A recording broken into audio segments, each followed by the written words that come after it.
Madison Alexander here for Eurotire. We are here with Moya Phellips from the National Mining Association. We're going to talk to her about the show. How are you doing today? I'm doing very well, thank you.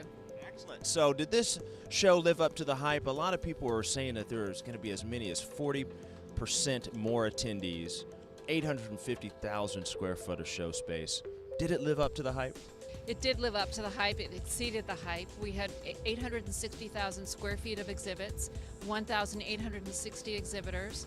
Our pre-show attendance numbers were 57,600 people, and on the first day of the show, we verified almost 40,000 people. So I think we exceeded it.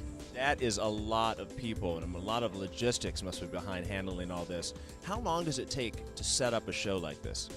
The large equipment companies arrive here at the convention center 7 weeks ahead of the show. It takes them 7 weeks to set up the large trucks and shovels and large pieces of equipment. And we started moving into the halls a week ago Sunday, so we have about 7 days of setup. And then when we leave, we have 3 days to get out of the halls, and then it takes about 3 weeks to break down that large equipment. That is an incredible amount of time and work, and it definitely shows when you're on the floor. I mean, it is quite impressive. So how many countries were represented here? I know there's a lot of international crowd here. Were there a lot of countries represented at the show? We had 36 countries exhibiting here, and we had attendees from over 100 companies. So we had a very international group.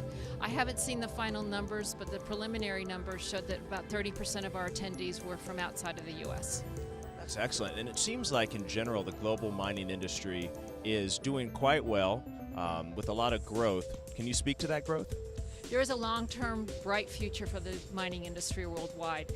There are a number of thousands, hundreds of millions of people who want to have what we have here in the U.S. The countries are industrializing, they're building their infrastructure. Those people are going to need homes, they're going to need clean water, and the minerals and the coal that we produce here in the U.S. helps them to build the infrastructure and be able to give those people the better lifestyles. That's excellent. What's the National Mining Association all about? How would you like to represent your organization?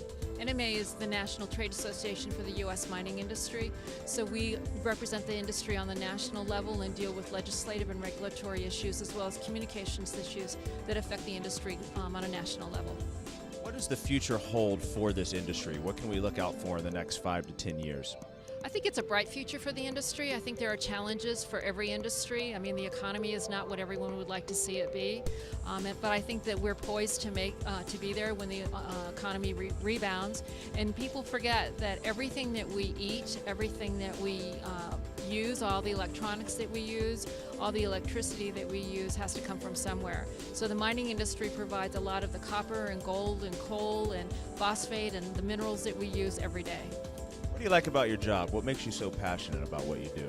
Oh, I love it. I mean, I think that this is an example of why I like it so much. It's a great job. The show is fantastic. It's an incredible amount of work.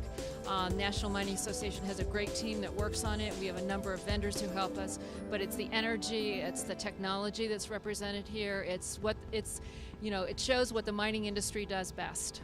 So there you have it. It's been an exciting show. It definitely lived up to the hype, and the mining industry is looking for a bright future. So thanks for joining us. We'll see you next time right here at MINExpo.